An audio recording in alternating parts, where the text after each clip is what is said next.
Hello everyone, this episode contains spoilers for The Mandalorian and Star Wars Legends novels. The end of Season 2 of The Mandalorian featured Luke Skywalker at a level we have never seen before on screen. A dream sparked from 1983 Return of the Jedi, in particular how powerful Luke was as a Jedi when he rescued Han and Leia from Jabba the Hutt. At this stage in his life, Luke, according to canon, provided in video games and comic books, Luke is searching through the galaxy, understanding the mysteries of the Force. He blew up the first Death Star, he rekindled the humanity and love in his father, and toppled a Sith Lord so powerful enough to engulf the entire galaxy in his darkness. Quite an impressive resume. But what a difference it makes instead of being said what happened with Luke Skywalker afterwards. It is shown. This is where Star Wars began. The magic of cinema. Show, don't tell. A new way is upon us and upon Luke Skywalker in this time frame. Luke encounters the history of the Jedi, the Sith, the Council, Palpatine, and his father. Where did the Jedi go wrong? In The Last Jedi, Luke even states to Rey that the Jedi had become corrupt, aloof, which allowed Darth Sidious to take over not just the Senate, but to take over kind of the whole mentality of who the Jedi are. It seems like the Emperor was able to remove the positive implications that the Jedi had established for themselves for eons of time. They had become too political, and he was able to exercise them out of the political process when he became the Emperor. Whew! That is quite a strategy, and I'm sure that took a long time to design and implement. But what are the best practices that Luke can keep? Because if the Jedi went wrong, what was the heart of the Jedi that was right, that so many had flocked to, that had become an institution for so long? And it was to be keepers of the peace, to respect nature and the Force and the connection it brings, and to bring balance. Balance is how the Force continues.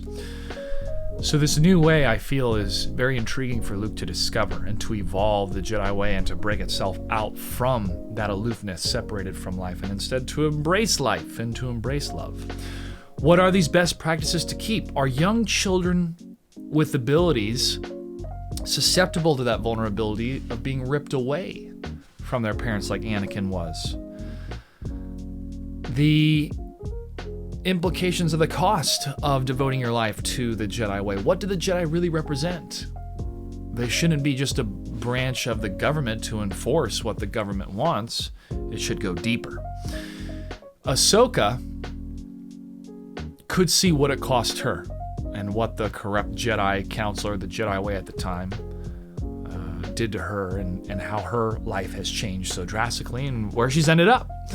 But it also allowed her to survive Order 66. But if you could imagine the wisdom exchange between her and Luke, the conversations about Anakin, or better yet, the conversations with Anakin and Yoda and Obi-Wan and Qui-Gon, the depth that Clone Wars was able to provide to the sequels. There was a scene that I was eagerly anticipating to see throughout my entire experience watching the prequel films in theaters.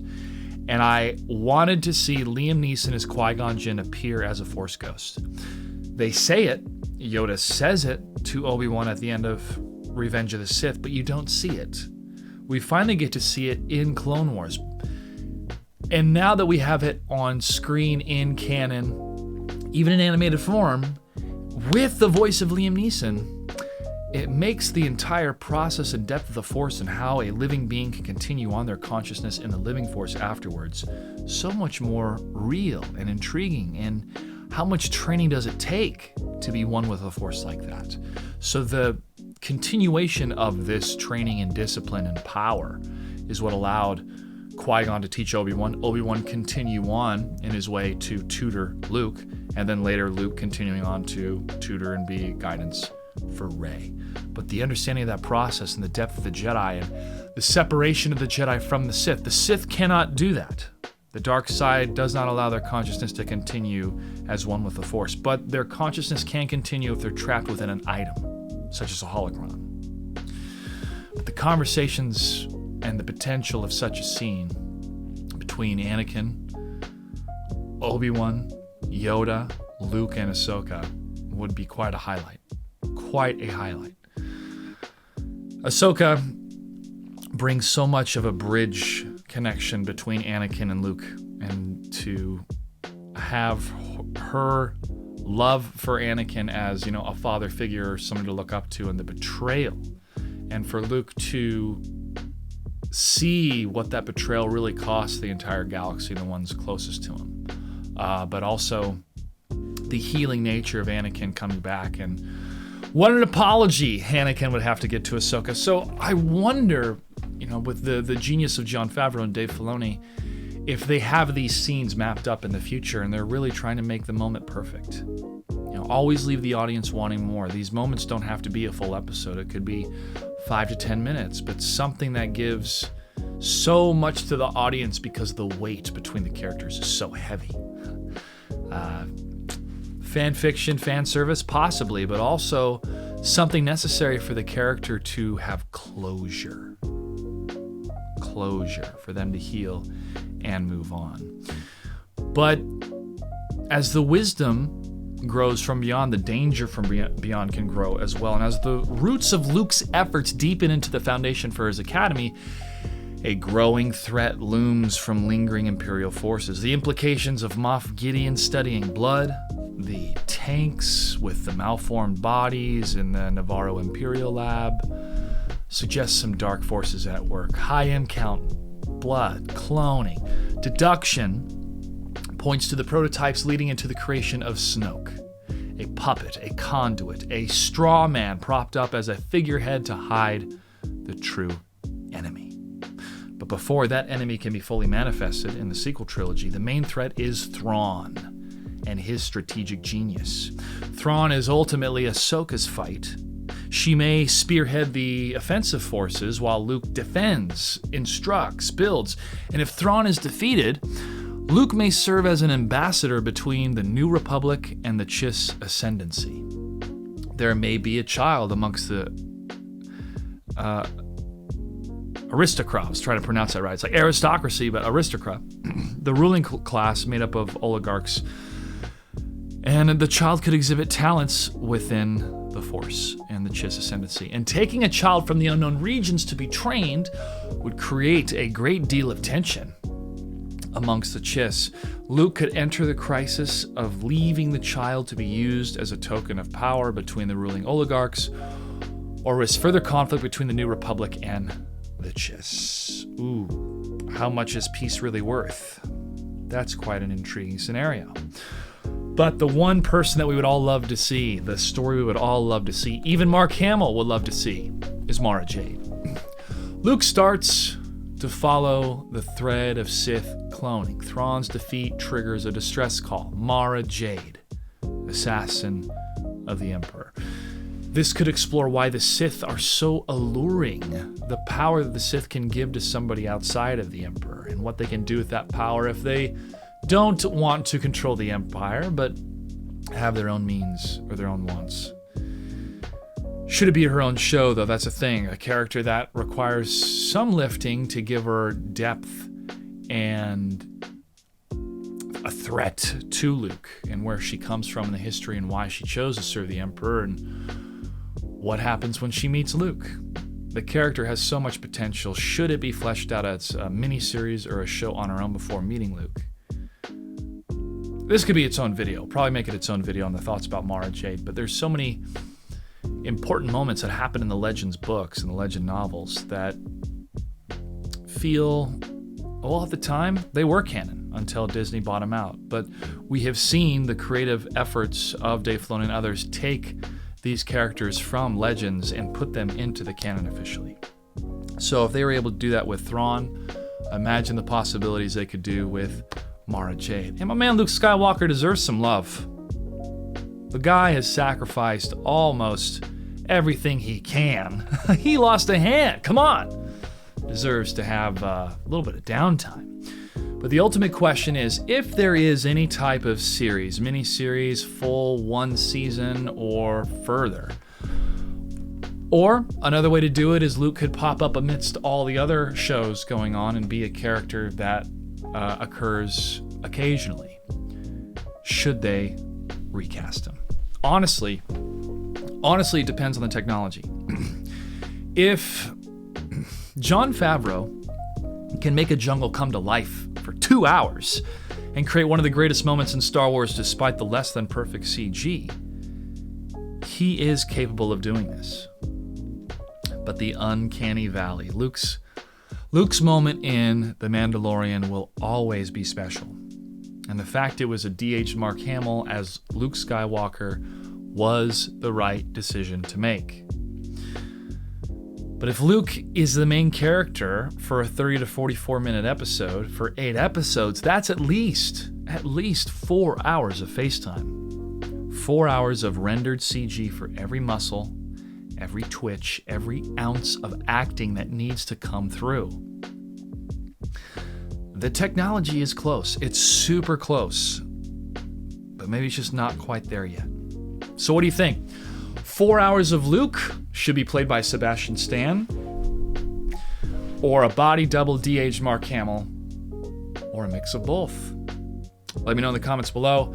My thoughts, again, it depends on the approach.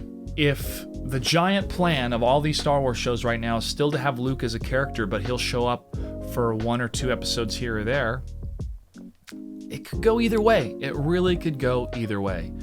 But the ultimate purpose of any technology, quoting or paraphrasing George Lucas, is that the technology should serve the story. It should serve the story, not the other way around. And as long as the story is being served, which it did at the end of Mandalorian Season 2, we're able to forgive the uncanny valley. We see it at first, we're like, yeah, we know that's CG, but oh my gosh, it's Luke Skywalker, it's Mark Hamill. And we accept it. That's the magic of movies. It's all fake. They're all on a set, it's all fake. So I'm like, oh, it looks so fake. It's all fake.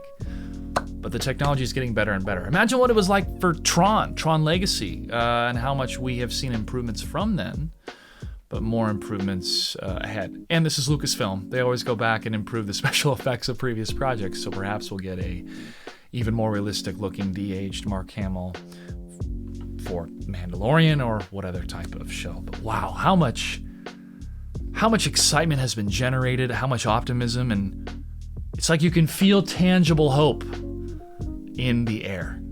So I'm looking forward to seeing what's going to happen in the world of Star Wars. But another thing that I wanted to touch on before I close out this video is I'm seeing a number of YouTubers that I've watched for years, pretty much ever since the angry explosion around The Last Jedi. But a number of them continue to prefer negativity rather than look objectively at a scenario. And there is a theory going around that the Veil of the Force will be used as time travel to retcon the sequel trilogy or create an alternate timeline. Yeah, I see the posts, I see the memes on Saltier Than Crate on Reddit. Part of me, thinks that would be a neat idea, but the honest craftsman, artist part of me feels deep down inside in my bones that would be so disrespectful to everybody involved, that it would be a worse decision to remove the sequel trilogy from canon rather than keep it as it is, but instead flesh out the storyline, flesh out the characters, the motivators, the villains, the political machinations that are happening within this galaxy to help make the films better. It's not the best plan.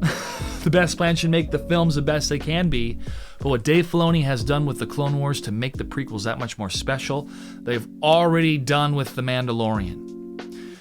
The biggest way in order to show a broken Luke, a hermit Luke later on in life, where we see him at the end of Force Awakens, is just really how powerful Snoke, or the Emperor, is. And the vengeance the Emperor has been plotting against the son of Skywalker ever since he was defeated. And if that 30-year plan of vengeance is then executed through destroying the spirit of Kylo Ren, then that is a captivating story. That's what I wanted to see in The Last Jedi. I wanted to see why Snoke was so powerful that he was able to break Luke Skywalker. So I'm not a fan of the sequel trilogy story-wise, but I do respect the craftsmanship, and I feel that respect is a healthy approach for us to move forward and to heal and to collectively support what the creative team at Lucasfilm, the ones that are responsible for The Mandalorian, and even all the way up to Kathleen Kennedy, who approved it, that they should be praised for their decisions and should be supported in a positive way rather than to continue to nitpick and be negative and to tear it down. But unfortunately, that's the nature of human nature and YouTube sometimes, as people prefer the negativity rather than spreading the positivity. So there's some theories or some thoughts on what could happen with Luke if they decide to do his own TV show. But I am excited. I am ecstatic for the future of Star Wars. This is the way. Let me know your thoughts in the comments below. I'll see you online.